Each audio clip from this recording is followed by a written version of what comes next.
అతని చేత తోలివేయబడిన తర్వాత రక్షించిన కీర్తనది.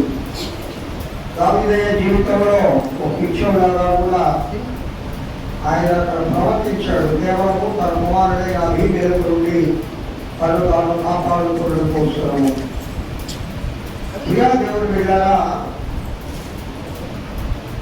ఈ సంకీర్తన చాలా ఎన్నో గొప్ప విషయాలు తెలియజేస్తుంది.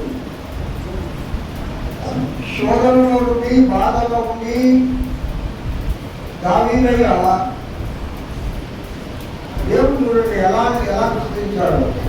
నేను ఎల్లప్పుడూ యెహోవాను సన్నిధించెదను. అదే పాట ఈ మాటల దగ్గర రాశాడు.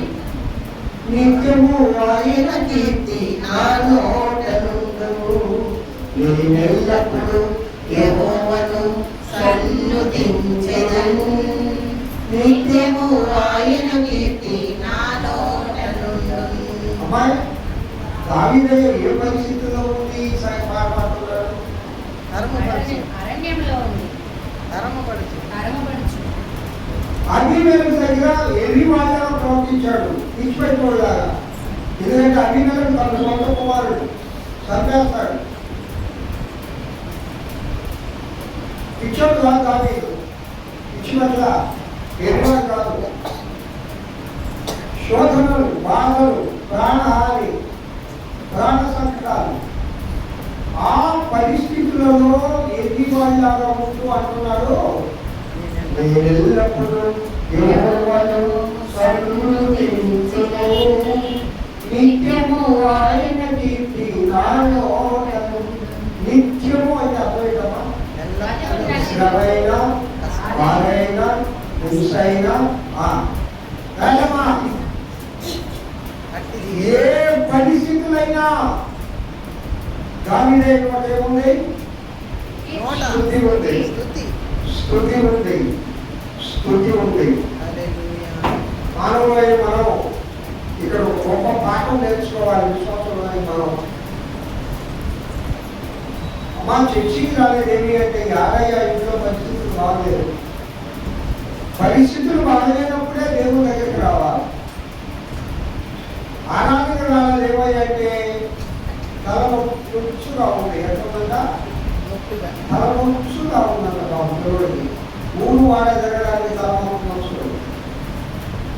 ఇక్కడ దావీదయ్య తన సొంత కుమారుడు. ఇంకోసారి చెప్పరా, నేను చెప్పా, దావీదు ఎదురుగా ప్రేమించిన కుమారుడు అయిపోయిన తర్వాత అందమైన కుమారుడు, అంతకంటే అందమైన కుమారుడిని ఇక్కడ అబ్షాలోము దేవుడు ఇచ్చాడు.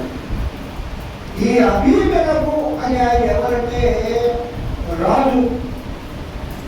ఈ అబీమెలెకు రాజు కూడా ఎవరో పరాయణుడు కాదు, సొంతలోనే.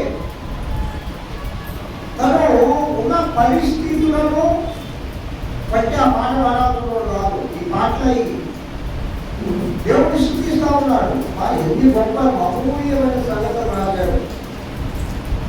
అమూల్యమైన సంగతులు వస్తాయి. బాధలో ఉన్నప్పుడు, కష్టాలు ఉన్నప్పుడు, శోధనలో ఉన్నప్పుడు ప్రార్థిస్తే ఈ హృదయం జీవజాలంలో ఉంటారా మారిపోతుంది. ఏ పరిస్థితులైనా దేవుడిని స్తుతిద్దామా? అందరమే చెప్పండి. ఏ పరిస్థితిలోనైనా ప్రభువాన్ని నేను స్తుతిస్తాను. స్తుతి స్తుతి స్తుతి స్తుతి ఆరాధన. హల్లెలూయా హల్లెలూయా ఆరాధన. స్తుతి స్తుతి స్తుతి స్తుతి ఆరాధన. హల్లెలూయా హల్లెలూయా ఆరాధన.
దేవుని బిడ్డరా, స్తుతి చేయుట మనకు ఎంతో శోభస్కరం. దేవుని స్తుతిద్దాం, దేవుని ఆరాధిద్దాం, దేవుని మహిమ పరుద్దాం. ఆ దేవుని కృపలో అన్ని వేళలా ఆరాధన చేయుచు, అన్ని వేళలా ఆత్మతో సత్యముతో ఆరాధించును. ఆరాధన చేయుచు, అన్ని వేళలా ఆత్మతో సత్యముతో ఆరాధించును. నా ప్రాణ ప్రియుడు యేసయ్యను, నన్ను కన్న తండ్రి నా యేసుకు.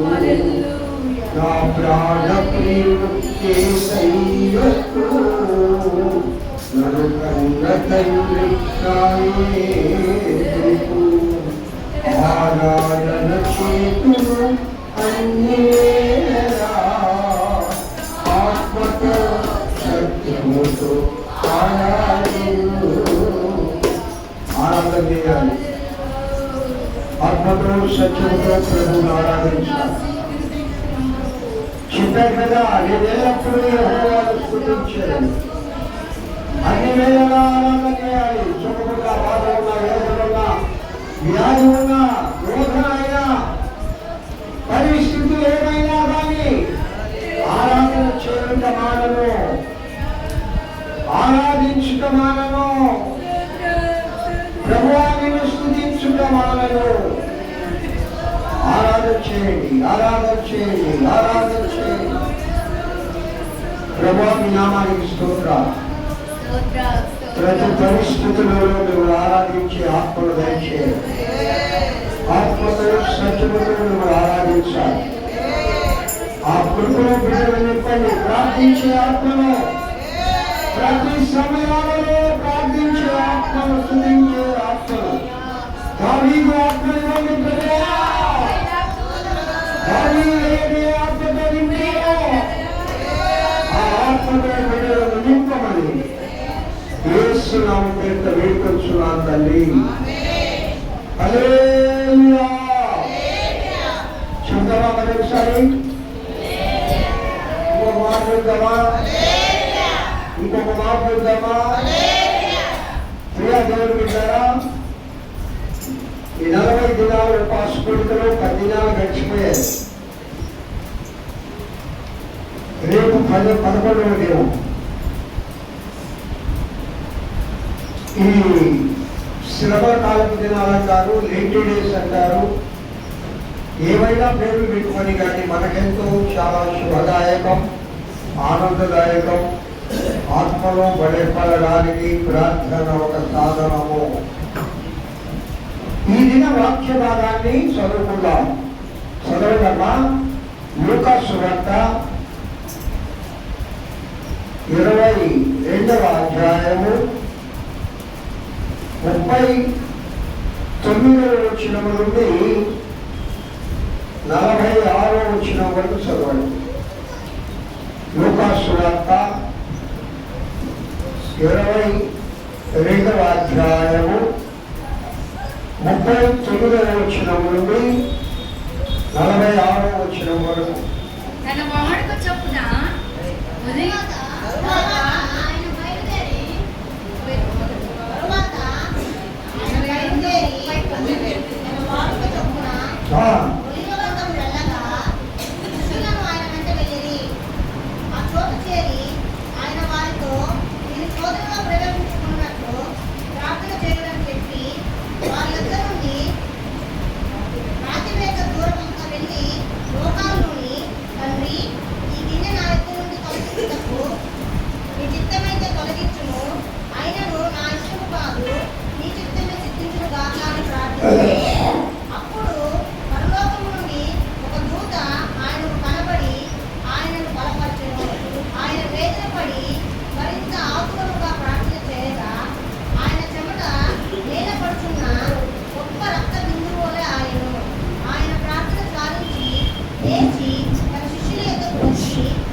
మీరెందుకు స్థితిస్తున్నారు?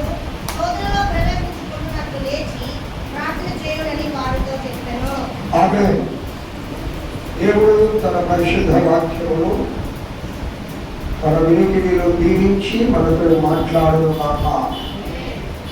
అందరూ చప్పట్లు కొడుతూ దేవుడు మహిమపరచండి. ఇలా ఈ భాగాన్ని మనం అనేక మార్లు చదువుకున్నాం. యేసుక్రీస్తు ఒలీవల కొండలో చేసిన ప్రార్థన. ఈ ప్రార్థన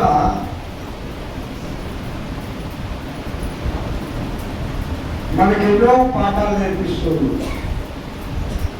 ఒక 7 రకాలైన అంశాలు ఈ ప్రార్థనలో ఉన్నాయి.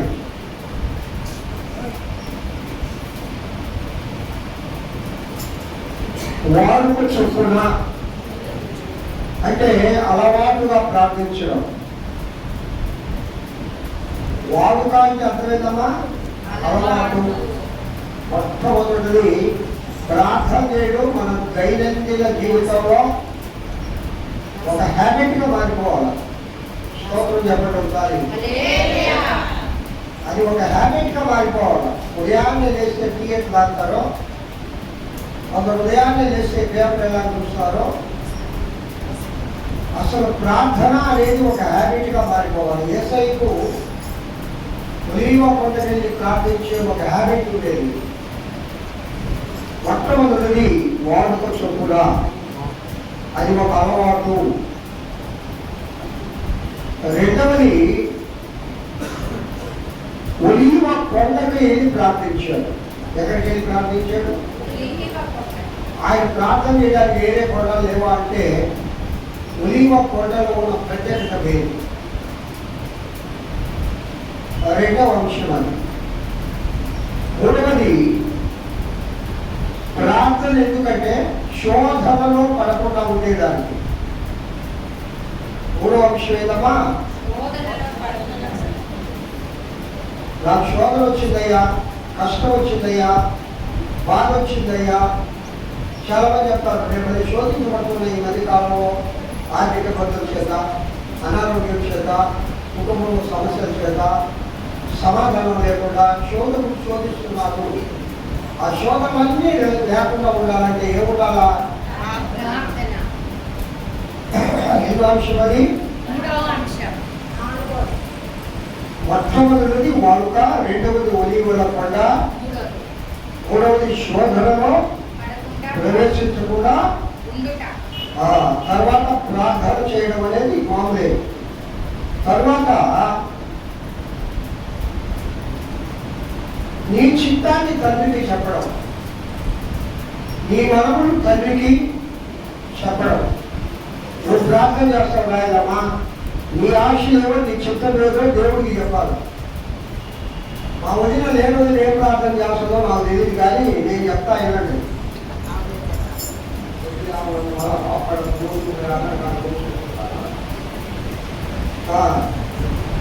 నీ చిత్తాన్ని దేవుడికి చెప్పాలా. ఏం చెప్పాలమ్మా అంటే నీ ఆశ ఏంటో, నీ కోరికలు ఏంటో, నువ్వెలా జీవించాలనుకుంటున్నావో, నీకు ఏది అవసరం ఉంటుందో, నువ్వు దేవుడి దగ్గర ఏ సహాయం కోరుకుంటున్నావో నీ చిత్తాన్ని దేవుడికి చెప్పాలి. తర్వాత ముఖ్య అంశము, అయ్యా నా చిత్తం కాదు, నీ చిత్తమే జరిగించంటున్నాడు. అదే చెప్పండి. ఒకటి ఈయనమ్మా, ఎవరి చిత్తం జరిగించాలంట?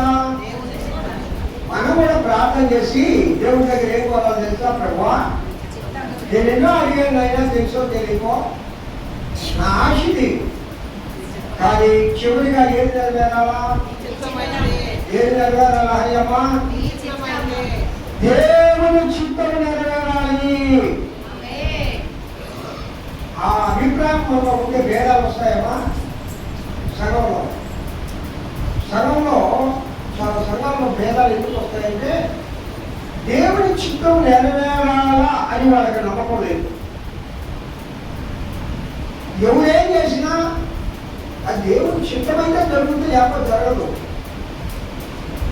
మరి జరుగుతుందంటే దేవుని చిత్తమేమో అనుకున్నప్పుడు సభలో విభేదాలు రావు. ఎవరేం చేసినా ప్రభు మహిమార్థమే కదా. ఆ దేవుని చిత్తమైతే సఫలీకృతమవుతుంది, లేకపోతే కాదు. దేవుని చిత్తం నెరవేరాలి అనుకునే వాళ్ళు దేవుని స్తోత్రం చెప్పండి. తర్వాత ఆయన ప్రార్థనలో 3 అంశాలు ఉన్నాయి. వేదన పడి, ఆత్రంగా, చెమట నేల పడుచున్న రక్త బిందువులాగా ఆ ప్రార్థనలో ఉండే ఆ ఆతురత, ఆ వేదన, ఆ దుఃఖం, వాటి వల్ల చెమట రక్త బిందువులాగా మారిపోయిందంట. అంటే అంత వేదన పడ్డాడు, అంత బాధపడ్డాడు. మీరు ఎప్పుడైనా ఏడ్చినప్పుడు, మీరు ఎప్పుడైనా దుఃఖపడ్డప్పుడు లోక సంబంధంగా చెప్పండి, ఏసై దగ్గర కాదు. కానీ ఈ చెమట రక్త బిందువులాగా మారిందంటే అర్థం ఏంటంటే శరీరంలో ఉన్న చెమటంతా కాలిపోయింది, ఇంకా చివరిగా రక్తం బయటకు వస్తా ఉంది. పాపం ఎండల కాలం మీ అందరికీ చల్లగా ఉండాలని నిన్న 3 ఫ్యాన్లు రెడీ చేశారు. 2 ఫ్యాన్లు 4 వేలు పెట్టుకున్నాను. 1 ఫ్యాన్ తిరగల, దాన్ని కూడా వేయించారు. ఎందుకు పాపం ఇక్కడ కూర్చొని చెమటకి ఇసుకుంటుంటే నేను చూడలేదు. దేవుని సన్నిధిలో ప్రార్థన చేయాలంటే మనకు అన్ని అనుకూలాలు కావాలా. ముఖ్యంగా మా రాయగదికి లేదమ్మకు అనుకూలం లేకపోతే గుడికే రాదు. వాళ్ళు ఇద్దరు పెద్దోళ్ళు కదా, పాపం పెద్దోళ్ళు కదా, పెద్దోళ్ళకి అనుకూలం ఉండాలి కదమ్మా. మన వాళ్ళకి వస్తుంది, ఎక్కడో వస్తుంది, పాపం చూసుకుంటైనా వస్తుంది. వీళ్ళిద్దరికి మాత్రం సదుపాయాలు బాగుండాలి. కొంతమందికి గుడికి రాలేదు, వాడు వచ్చినప్పుడు శవం వస్తాను ఎలా కూర్చున్నాడు, శవం వస్తుందంట. అది కూడా ఆ బ్యాన్ అక్కడ వేయించిన సిరంజికి శవం వస్తుందని ఆ గిట్టి దీమంటుంటాడు. వస్తే ఆయన కోసం వేయించిన బ్యాన్ అక్కడ ఇంకో 2 ఫ్యాన్లు కూడా వెనకే ఇస్తారమ్మా. మీరు చెమట అమ్మా ప్రార్థనలో 3 అంశాలు ఇక్కడ. ఒకటి వేదన, రెండవది ఆతురత అనే మాటలో ఇంకా మంచి మాట, ఆసక్తి, ఇంట్రెస్ట్. మూడవది ఎంతవరకు ప్రార్థించాడంటే చెమట రక్త బిందువులాగా వచ్చే వరకు ప్రార్థించాడు. హల్లెలూయా. చివరిగా యేసయ్య చెప్పే మాట శిష్యులకు, శోధనలో పడబోతున్నట్లు ప్రార్థన చేయండి.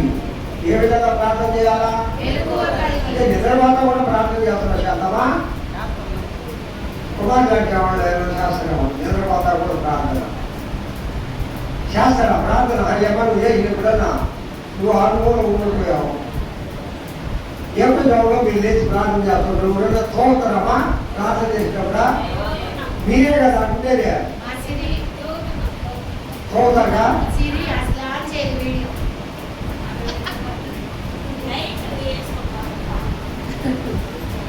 ఇంకో సంగతి ఏంటంటే అందరూ వీడియో ఆఫ్ చేయకండి.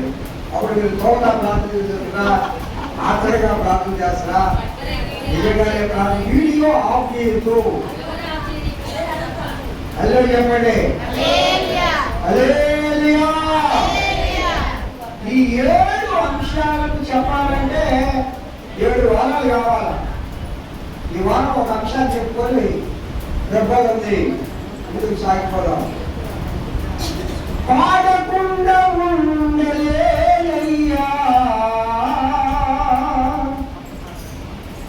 నిన్ను, పొగడకుండా బ్రతకలేనయ్యా.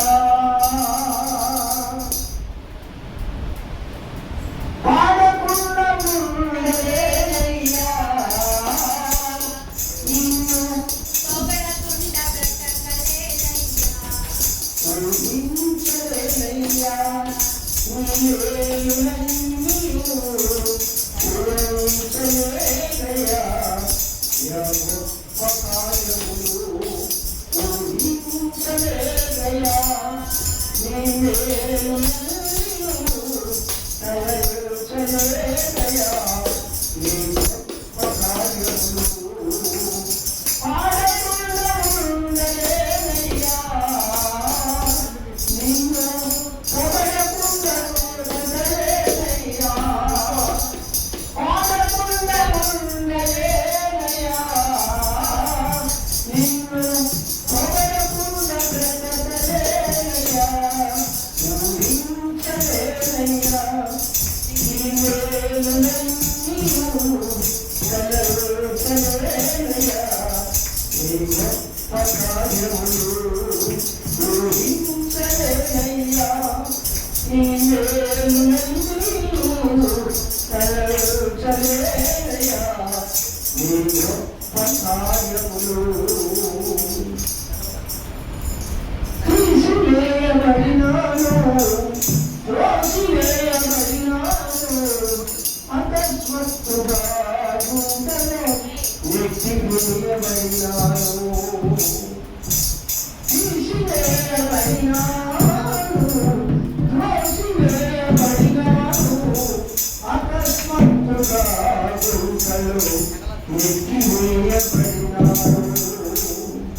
దేవుడు చేసిన గొప్ప కార్యాలు, దేవుడు చేసిన గొప్ప వేడు పిల్లల అవి ఊహించడానికి మన ఊహకాండం. ఎన్ని కార్యాలు చేశాడు మా జీవితంలో, నా జీవితంలో, నీ జీవితంలో ప్రభు చేసిన గొప్ప కార్యం. ఊహకు వందని కార్యాలని ఆఖరి క్షణంలో నేను ఆదరిస్తాడు దేవుడు. హల్లెలూయా చెప్పండమ్మా. ఆఖరి క్షణంలో ఆయన నిన్ను దర్శిస్తాడు. పడి పైకి లేపే దేవుడు. అదే పడవద్దు, ఇలా వేదన చెందవద్దు. నా బ్రతుకు ఇంతేనా అని వేసారిపోవద్దు.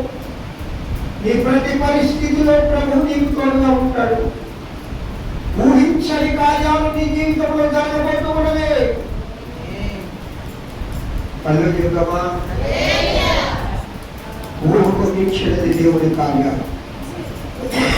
దేవై రత్న గారు ఈ పాట ఎంత చక్కగా పాడతారంటే నేను చాలా ఇష్టంగా ఈ పాటను వింటూ దేవుడి ధ్యానం చేస్తూ కన్నీరు కారుస్తూ ఉంటాను. పిల్లరా ఊహించలేదు ప్రభువా, ఊహకందరి కార్యాలు నా జీవితంలో ఎన్నో చేశాం. మా కుటుంబ జీవితాల్లో చేస్తున్నాం, సగ జీవితంలో చేస్తున్నాం, సగ బిడ్డల జీవితాల్లో చేస్తున్నాం. ఆ కుటుంబాన్ని ఎక్కువ అనుకుంటాం ఆయన ఆఖరి అక్షరంలో అనుకుంటాను. ఒక క్షణం ఉంది, ఒక సమయం ఉంది, ఒక దినం ఉంది, దేవుడు నిన్ను పైకి లేవనెత్తుతాడు. పడిపోయిన నిన్ను, వేసాడిపోయిన నిన్ను, దుఃఖములో ఉన్న నిన్ను, అయ్యో అయ్యో అయ్యో అయ్యో ఆరోధన చెందుతున్న నిన్ను దేవుడు లేవనెత్తబోతున్నాడు.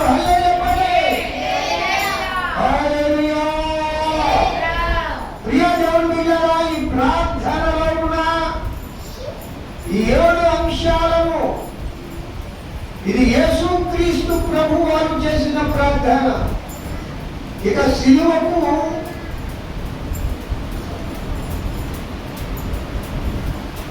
కొన్ని రోజులకు సిలువ వేయబడతాడు ఆయన. తలచుకుంటే ఆ గిన్నె చాలా బరువు.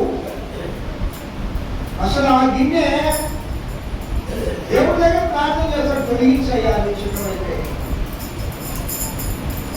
అది చిన్న గిన్నె కాదని ఎంత భారం తెలుసా?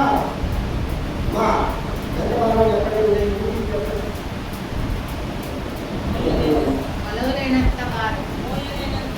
చెప్పలేనంత భారం.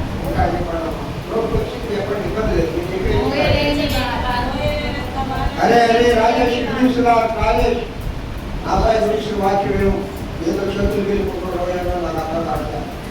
అలాగే ఉంచుకో, ధ్యానం చేయదు. అసాయి కూడా అందరూ చెప్పండి. ఊహించలేనంత భూలోకమంత భారం. భూలోకంలో పాప భారం ఎంత గొప్పది. ఇప్పుడు ఎన్ని పాటల మంది ఉన్నారు చెప్పండి మన దేశంలో, ప్రపంచంలో? 150 కోట్ల నియర్లీ 150 కోట్ల ప్రజల భారాన్ని మోసేదా సిలువ, ఆ గిన్నె. ఇంకా అప్పటి నుంచి చూడండి, ఉంటే భలే తప్పాలి. నా సైకిల్ వస్తా వాక్యం చూడు. యేసుక్రీస్తు సిలువ ఏ కాలానికి చెందిందమ్మా? ఆయన ఏమో నువ్వు చెప్పు, భలే కరెక్ట్గా చెప్తావు. 2000 సంవత్సరముల క్రితం. అయితే ఆ సిలువ భారం ఎంత?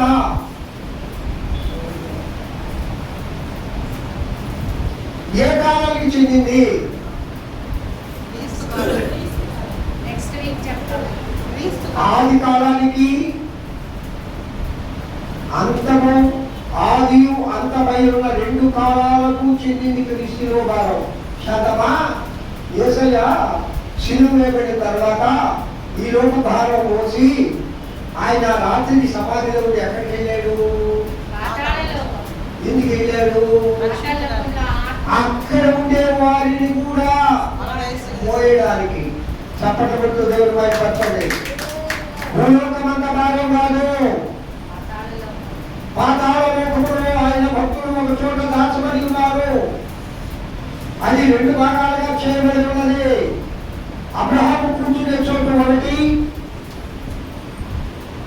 సాతాను గారు ఉండే చోటు ఒకటి. ఆయనకి సంబంధించిన వాడు. అబ్రహాము ఉండే చోటులో పేదలాజరు అబ్రహాము రూపం మీద అనుకున్నాడు. ధర్మజన ఎక్కడికి పోయాడు అంటే 2 భాగాలు ఉన్నాయి. ఆ 2 భాగాల్లో కళ్యాణమ్మ నరకంలో ఉండే వాళ్ళ కోసం దేవుడు పోయాడా? ఎవరి కోసం పోయాడా?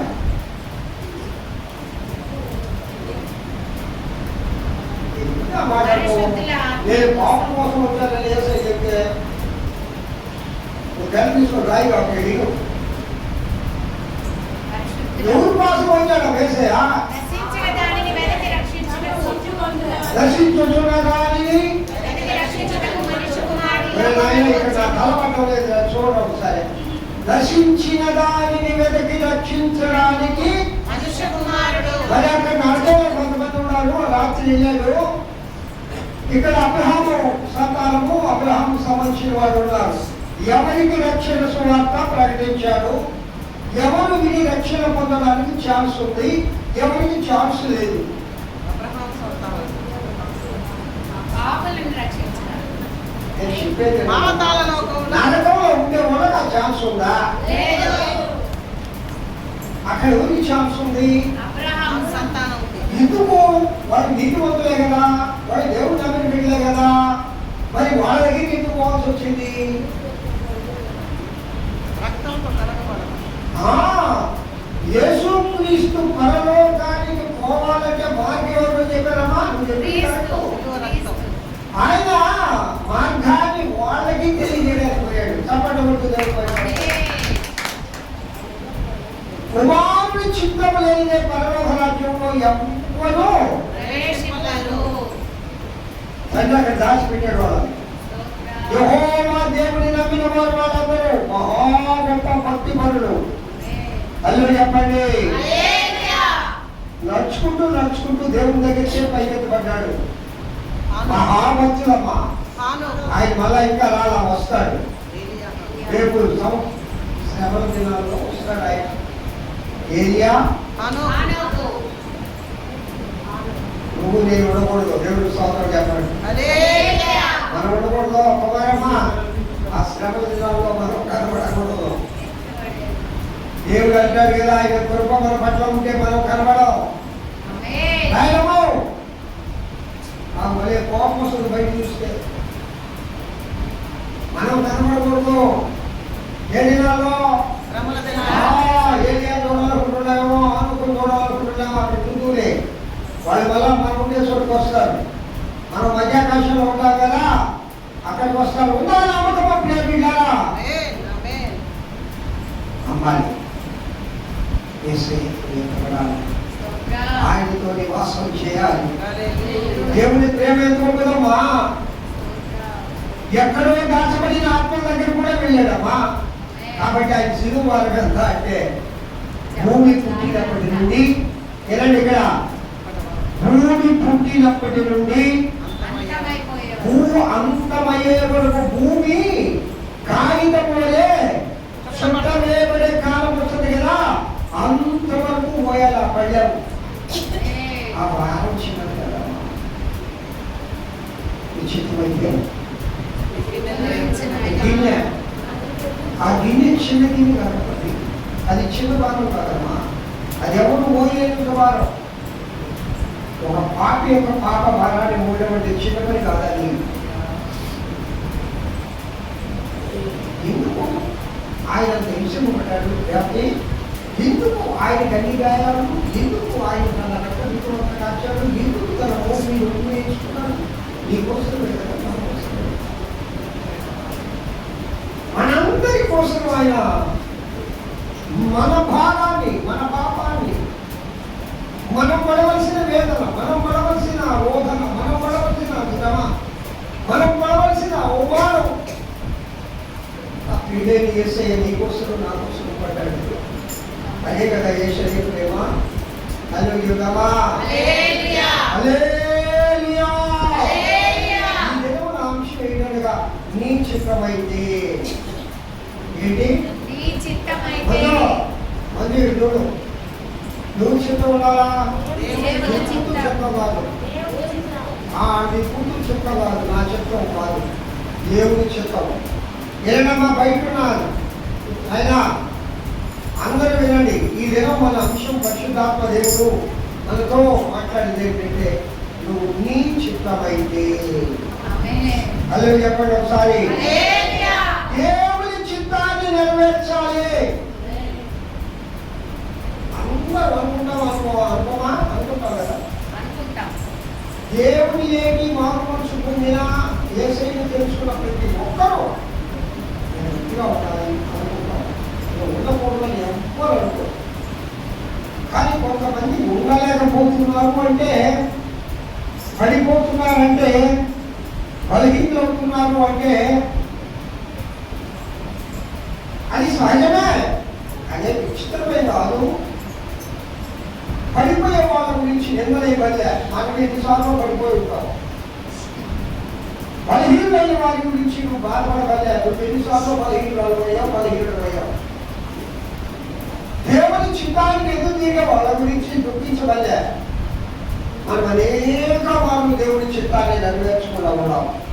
హల్లెలూయా, హల్లెలూయా. ఇక్కడ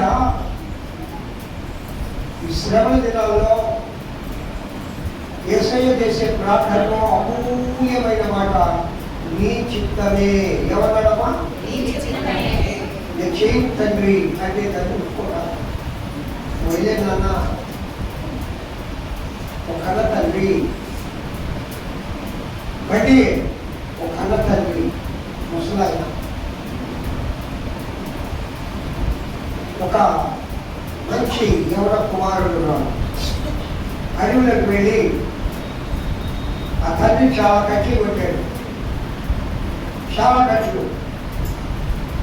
కుమారుడు వస్తాడు, ఆ కట్లు మోసుకొని వెళ్తాడు అని అనుకుంటా ఉన్నాడు. సరే, కుమారుడు వచ్చాడు. ఒక పెద్ద మోపు కట్టి కుమారుడి పైన పెట్టాడు. అది పెద్ద కొండ ప్రాంతం. ఉదయగిరి కొండ ఏ విధంగా ఉంటుందో ఆ విధంగా ఉంటుంది. ఉదయగిరి కొండ చాలా ఎత్తైంది, ఎక్కడం చాలా కష్టం. అది విజయనగరం అది శ్రీకృష్ణదేవరాయలు ఏదైనా ప్రాంతం, అది శివ ప్రాంతం రాదు. వాటర్ రోడ్డు పోయి ఉదయగిరి కొండ అలాంటి కొండ ప్రాంతంలో కట్టి పెట్టుకున్నాడు. ఒక మోపు ఈయన కట్టుకున్నాడు, ఒక మోపు బిడ్డపైన పెట్టాడు. ఆ బిడ్డ అప్పుడు కాలేజీ వచ్చాడు. అమ్మ చెప్పింది, నాన్న కట్టి వెళ్ళారా, అమ్మ నేను వెళ్తామా, నువ్వు లేవు నాన్న, ఇంకా కొండ ప్రాంతం ముందు ఉంటాయి కదా, చెప్పులు వేసుకుపోతానేమా, పర్వాలేదు నైనా వదిలే, లేదు నాన్న అక్కడే కదా, నాన్న ఎక్కడ వస్తాడు అంటే వచ్చాడు కదా, లేదు నాన్నకు సహాయంగా బాబు నీ వద్దురా ఈ మోపు, నేను అనుకున్నాను మళ్ళీ నేను తెలుసుకోలేదు నాన్న, నేను వస్తాను. ఆ కొండ దిగుడు కొంత దూరం వచ్చేసరికి ఈ బిడ్డకి చెమట కారిపోతా ఉన్నాయి, ముయ్యకపోతా ఉన్నాడు. తండ్రి గమనించాడు బిడ్డ వాళ్ళని. మన ఆ బాధని నేను మోస్తాను, ఇక్కడ తీసేనా అని ఆయన ఎంచుకున్న మోపం తెలుగు చేసి తండ్రి తన బిడ్డ యొక్క అన్నిటిపైన ఉన్న ఆ భారాన్ని తీసి తల్లిపై పెట్టుకొని మళ్ళీ ఆ బిడ్డను కూడా ఒక చేతిలో ఒప్పుకొని, ఆ తండ్రికి అలవాటు కదా ఉత్సాహం. ఆ మోపు చెప్పండి, ఎందుకు ఆయన పంపించాడు అసలు? వాడు మోసాడా గట్లా? ఎప్పుడైనా మోసాడా? ఎందుకు పంపించామని? అయ్యా నేను చెప్పలేదు, లేదు అప్పుడు లేదు నాన్న, అమ్మ చెప్పలేదు, నేనే వచ్చాడు. అయినా నువ్వు రాలేదు కాదు, వెళ్ళేదా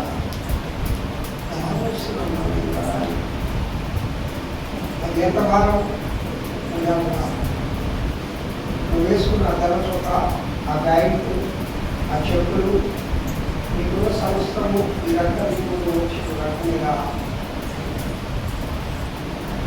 నీకు సమయం చెప్పనా? రాయమా కడు చూసుకొని జ్ఞానం చేయలేదు అసాయికుడు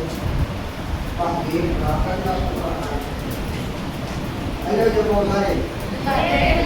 మా నాన్నగారు నేను కావంలో చదివేస్తున్నాను, 8, 9, 10 క్లాసులు అయ్యాను. ఆ రాయి వదిన మంచి ఎదుగుతాను. అప్పుడు మరి అంతగట్టి కదా మా వదినప్పుడు, ఇప్పుడు కూడా అంతగట్టేది. అప్పుడు మా ఇంటి ముందే ఎప్పుడు ఎలా లేసి అమ్మగా చూడాలి. అయితే నేను అక్కడి నుంచి వస్తానని మా నాన్న నీరుకాయ పంచలు పెట్టేవాడు, సొక్కాయ ఇప్పుడు వేసుకునేవాడు. రావు శరీరం అది గంభీరమైన వేసారు. ఆయన చెప్పులు పెట్టేవాడు కదా, ఆ నీరుకాయ పంచ ఇంత డబ్బులు పోటీ పట్టుకునే ఉండేవాడు. ముడేసి నా నేను వస్తే పోయేటప్పుడు నాయన ఎట్లానా అని కొంచెం రోజుల్లోనే చాలా డబ్బు అంటే నేనంటే అదృష్టం చదువుకుంటున్నాను. 5-10 మంది పెళ్ళైతే చదువుకోవాలి అయినా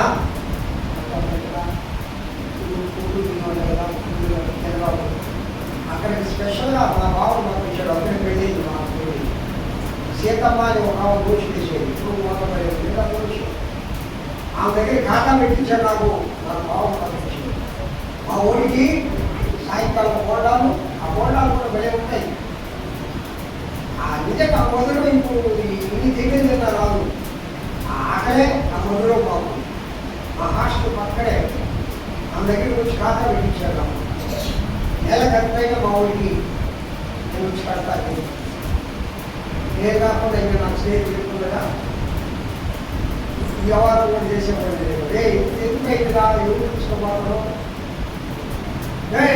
తీసుకోకపోతే మంది లేరా?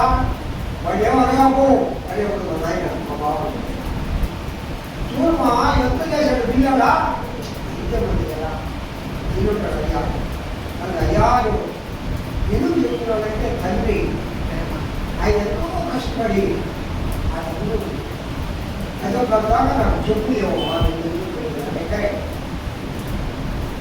10వ క్లాసులో హవాయి చెప్పులు అయ్యే కదా రబ్బర్ చెప్పులు 99 పైసల అదంతా ఉండేది. లాస్ట్ 99 పైసలు ఉండేది. ఆ చెప్పులు ఇచ్చాడు మా బాబు వచ్చి కాలేజీ వచ్చాడు. కానీ లక్షలు పోతున్నాను బ్యాంక్ అప్పుడు కుట్టించాడు. ఆ బ్యాంకు ఎవరైనా చెడుగులు ఆడేటప్పుడు బ్యాంక్ ఇంటి ఆడతారు. నేను ఆ బ్యాంక్ చేసుకుని ఒకటి తగిన అది చిరిగిపోయింది. కాలుతో ఇప్పుడు వాసిపోయింది.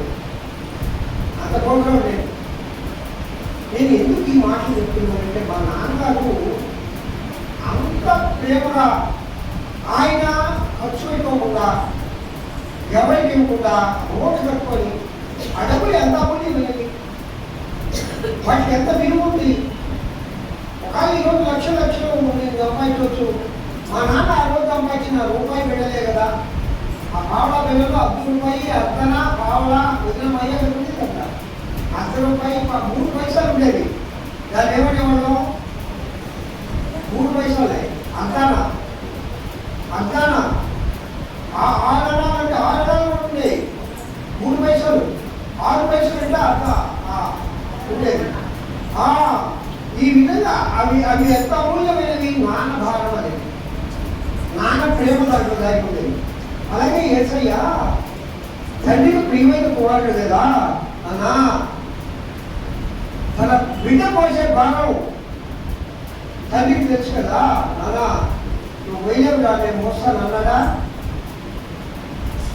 తొలగించున్నానా అంటే అర్థమైంది. నేను మొయ్యలేను అన్నానే కదా అర్థం. ఏమా నేను మొయ్యలేదే కదా అర్థం. నీ చిత్తమైతే అన్నాడు, నా చిత్తం కాదు. హల్లెలూయా చెప్పండి. దేవుని చిత్తానికి మనము లోబడాలి. కుమారుడు తండ్రి చిత్తాన్ని నెరవేర్చాడు. నువ్వు ఎవరి చిత్తాన్ని నెరవేరుస్తున్నావు? ఇక నెరవేరుస్తావు. ఈ 40 దినాలు బిడ్డారా సగమా ఇక 30 దినాలే ఉంది. దేవుని చిత్తాన్ని నెరవేర్చడానికి మనం ప్రార్థిద్దాం. హల్లెలూయా చెప్పండి. హల్లెలూయా. నీ చిత్తమే. ఇంకో మాట చెప్పనా? పరిశుద్ధాత్మ దేవుడు నన్ను బలవంతం చేస్తున్నాడు. రాబో దినములు క్షేమకరమైనవి కావు కావు కావు. చాలా శోధన కాలం రాబోతుంది ఈ లోకానికి. మరణకాలం ఇది. మరణము మానవుడికి దగ్గరైపోయింది. ఎన్ని మరణాలో చెప్పలేము. ఇలా ఈ దుఃఖకరమైన దిగులలో ఆఖరి క్షణములో నీవు నన్ను లేపావయ్యా అంటాడు భక్తుడు. ఆఖరి క్షణములైన ప్రభు నిన్ను లేపాలి అంటే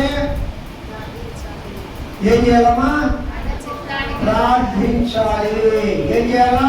ప్రార్థించాలి. చెప్పండమ్మా, ప్రార్థించాలి. అందరూ చెప్పండమ్మా. ప్రార్థించాలి. శిష్యులతో యేసు చెప్పే మాట ఏంటి? శోధనలో పడకుండా మెలకువగలిగి ప్రార్థించండి. వాళ్ళంట సంతోషంగా నిద్రపోతున్నారా? అక్కడ రాయబడిన మాట దుఃఖముతో. అమ్మా, దుఃఖకాలం ఇది.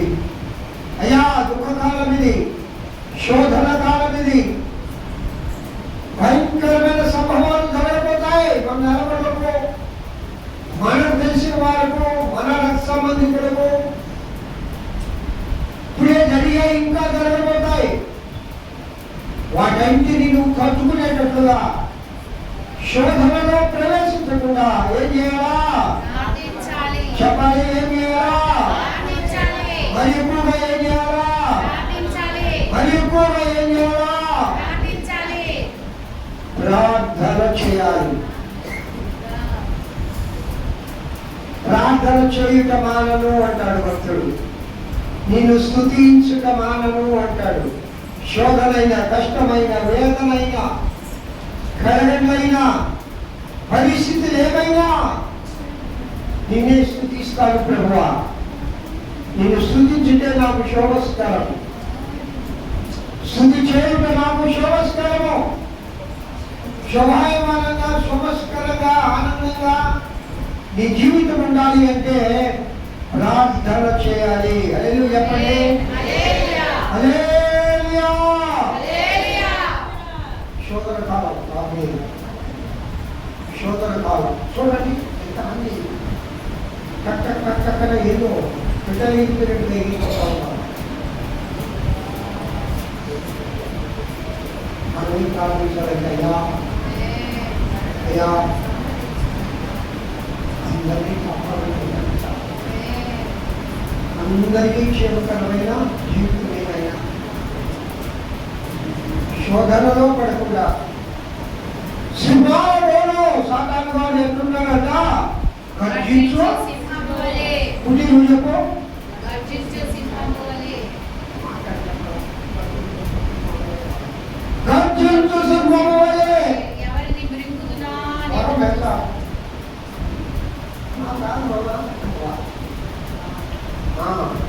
స్వరం ఎట్లా? అట్టున్నాడని సాతాను వాడు. ఆ గర్జించు సింహాన్ని, సింహము నోడను ఊహించే దేవుడు నాకున్నాడు రే. అది ప్రార్థన చేయాలి. హల్లెలూయా చెప్పండి. హల్లెలూయా. చప్పట్లు కొడుతూ దేవుడు వైపు వెళ్తున్నాడు. స్తోత్రం, స్తోత్రం. అందరూ చప్పట్లు కొడుతూ దేవుడు వైపు వెళ్తారు. గర్జించు సింహంలాగా సింహం తిరుగుతూ ఉన్నాడు. మరణ కాలం వస్తుంది, మరణ సింహం తిరుగుతోంది. శోధన కాలం ఇది. అందరి క్షేమం గురించి ప్రార్థించే బాధ్యతలు నీ భుజంపై దేవుడు ఉంచాడు ప్రేమిగా. అదే చెప్పండి. అందరి క్షేమం గురించి, ప్రతి ఒక్కరి క్షేమం గురించి ఏం చేయాలా? ప్రార్థన. ఏం చేయాలా? ప్రార్థించాలి. ఏం చేయాలా? ప్రార్థించాలి. చెప్పడం కూడా చెప్పాలా? ప్రార్థించాలి. ప్రార్థించిన వాళ్ళు కూడా ప్రార్థించాలా? అందరూ ప్రార్థించాలి. ఆమేన్. హల్లెలూయా. హల్లెలూయా. ఆరాధన చేతును అన్ని వేళలా ఆత్మతో సత్యముతో ఆరాధింతును. ఆరాధన చేతును అన్ని వేళలా ఆత్మతో సత్యముతో ఆరాధింతును. ప్రాణములను యేసయ్యకు నా కన్న తండ్రి నా యేసుకు ఆమేన్, ఆమేన్. నా ప్రాణప్రియుడు యేసయ్యకు నా కన్న తండ్రి నా యేసుకు.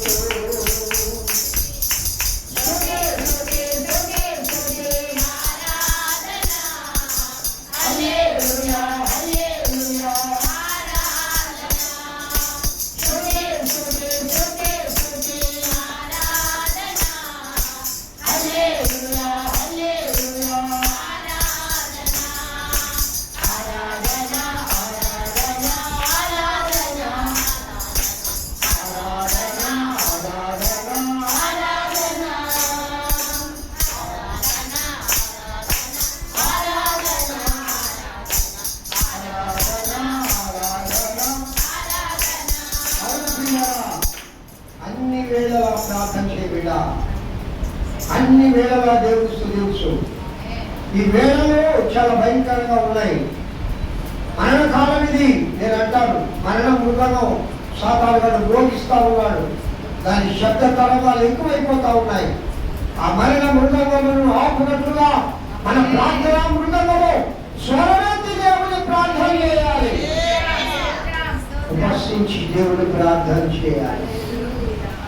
ఉపవాసం నుండి దేవుని ప్రార్థన చేయాలి. ఏ గోదాములో ప్రార్థించే తల్లులారా మీ అందరికీ వందనములు. మరి ఎక్కువగా ఉపసించి ప్రార్థించు. ఉపవాసం ఉండే బిడ్డలారా మీ అందరికీ వందనములు. దేవుడు ఆయన ఆరోగ్యములతో మిమ్మల్ని నింపునుగా. శ్రమకాలములు ఆరాధన ఆరాధనకు వచ్చే బిడ్డలారా మీ అందరికీ వందనములు. ఈ 30 దినాలు కూడా దేవుడు మిమ్మల్ని నడిపించునుగా. నిశ్చితమైతే ప్రభు అడిగాడు, అయ్యా నీ చిత్తమే సిద్ధించునుగాక. స్తోత్రం చెప్పండి ఒకసారి. హల్లెలూయా, హల్లెలూయా. ప్రభు చిత్తం కోసం మనం బ్రతుకుదుముగాక. అలాంటి కృప నా ప్రియుడైన యేసయ్య మనందరికీ దయచేయుగాక. దేవుడి వాక్యము దీవించి ఆశీర్వదించుగాక. వాక్యము నిమిత్తము ఆత్మలో ప్రేరణ వారు ప్రార్థన చేయండి.